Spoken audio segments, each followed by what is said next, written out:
How were the numerous apes created in Rise of the Planet of the Apes? Real actors portrayed these apes, not CGI or animatronics. Actors attended training sessions to learn ape behaviors before filming. They portrayed apes by using hands and feet during shooting. Special effects artists utilized CG technology to capture actors' expressions and movements for the film. The entire crew had thousands of special effects artists, and it took them billions of hours to complete a whole movie, resulting in astronomical special effects costs. What does that mean? It's similar to needing several talented young stars, you get it? The apes appear incredibly realistic, exemplifying the high-quality visuals expected from a top-tier sci-fi film. The third installment is the most tragic for Cesar, signifying the end of this legendary leader. In the previous film, Koba betrayed Cesar and sparked a war with humans. Cesar defeated Koba and regained his throne, but the war will not easily end. Apes fled due to the overwhelming power of human weapons. Some apes betrayed their community and joined the humans. The military, led by a treacherous woman, unexpectedly discovered the ape territory,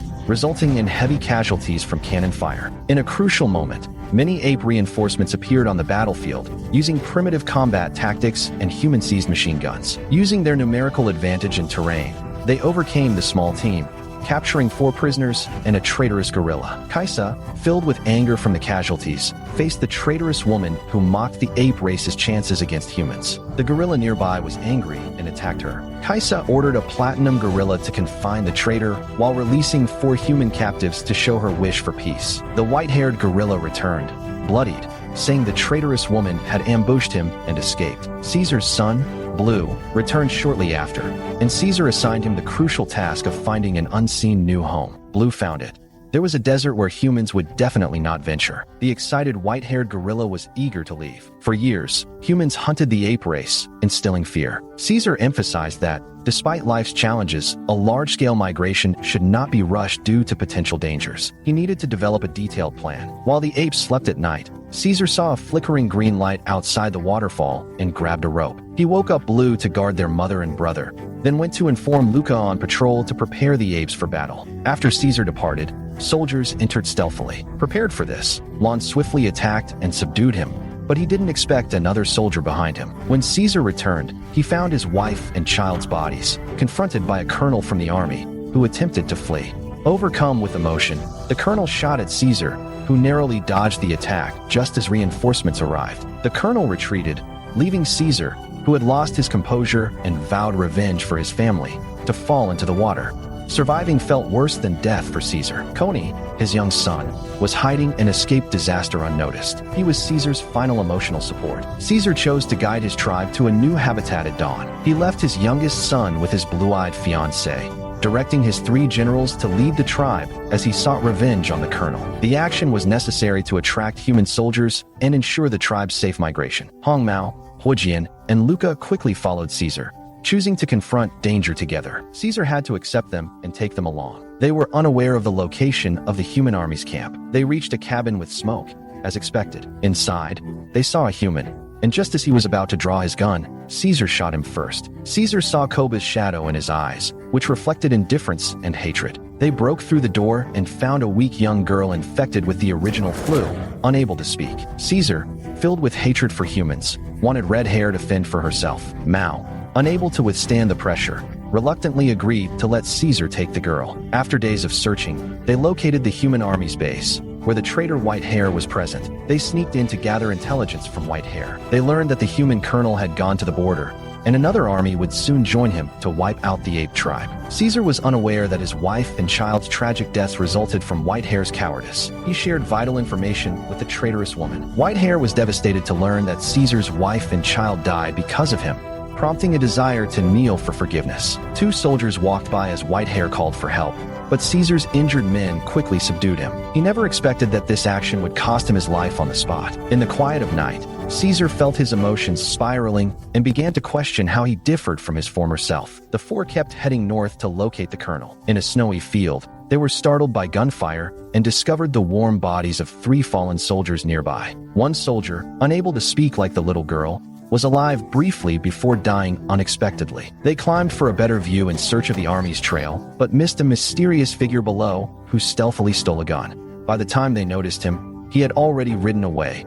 leaving them to follow his trail to a snow-covered cabin. A mysterious guest hiding in the fireplace surrendered after being discovered and discarded the stolen weapon. It turns out it's a monkey, and surprisingly, it can talk. Bad Monkey claims he was once a zoo primate who inexplicably became smarter and eventually learned to speak. Cesar considers the existence of others like him and is excited to see a fellow primate, Bad Monkey. Upon discovering Cesar's search for the human army base, he shares all his knowledge. Under Bad Monkey's guidance, they located the base. Cesar and Luca were seen by soldiers while scouting ahead. Luca fought fiercely to protect Cesar, but was fatally wounded.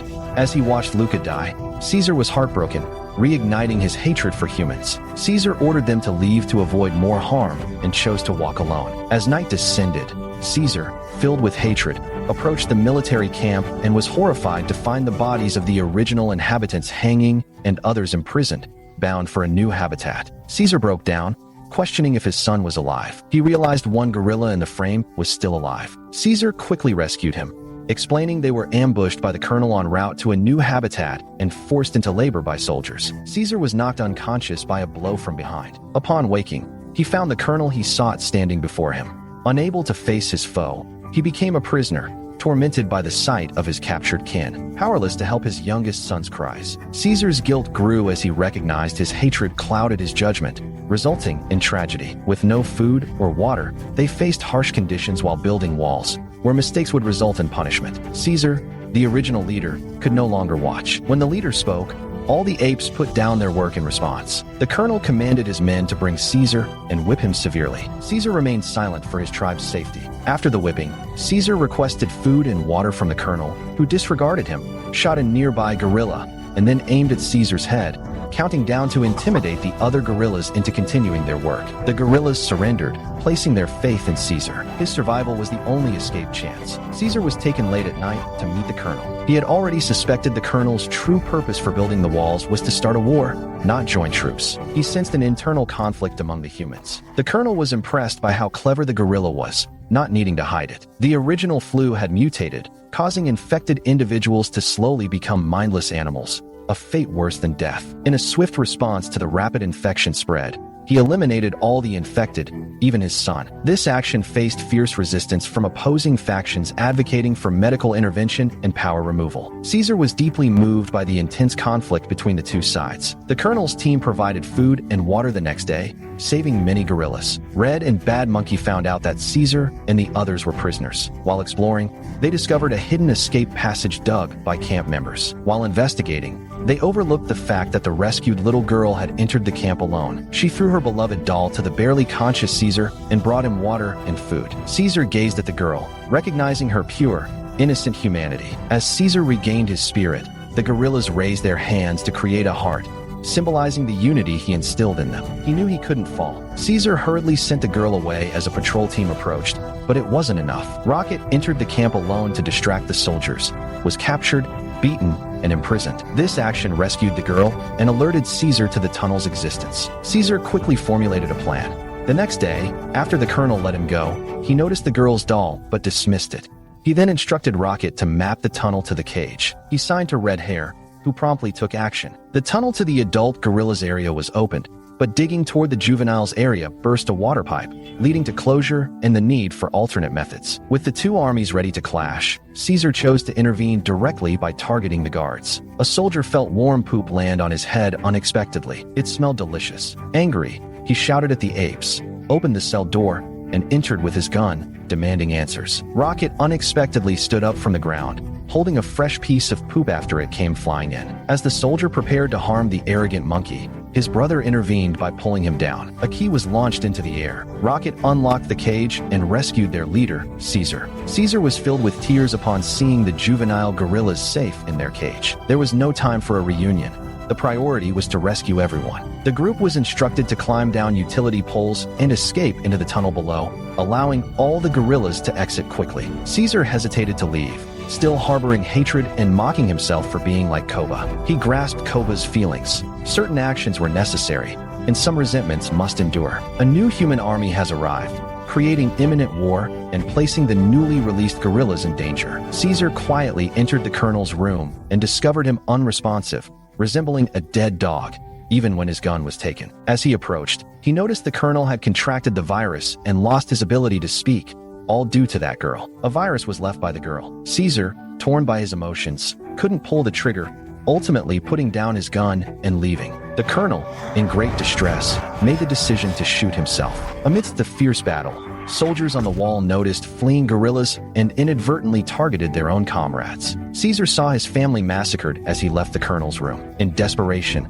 he grabbed grenades, jumped to the ground, and sprinted towards a nearby fuel truck amid gunfire. The traitorous woman watched her fellow compatriots fall, feeling her heart torn in anguish. As the woman prepared to act, she saw Cesar rushing to the barrels when an arrow struck him, stopping his efforts. A soldier aimed to shoot him, but was instantly killed. The donkey ultimately chose to help Cesar despite knowing it would cost him his life. Cesar threw a grenade, igniting flames into the sky. As flames consumed the walls, Cesar escaped into the tunnel amid chaos. After a massive explosion caused an avalanche, Red Hair instructed the guerrillas to climb trees, with Cesar joining them. The true victims were the human army that had triumphed, anxiously awaiting the avalanche's end.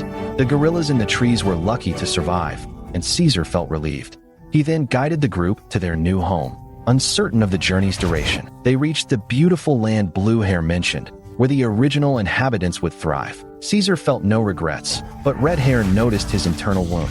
Initially minor, it had become serious due to blood loss over time. Knowing his time was short, Cesar entrusted the future of the original inhabitants to Red Hair. He felt some regret, but recognized that his sacrifices were worthwhile. The legendary era of the founding leader has ended. Cesar the Great's story concludes here. Comments are welcome for further discussion.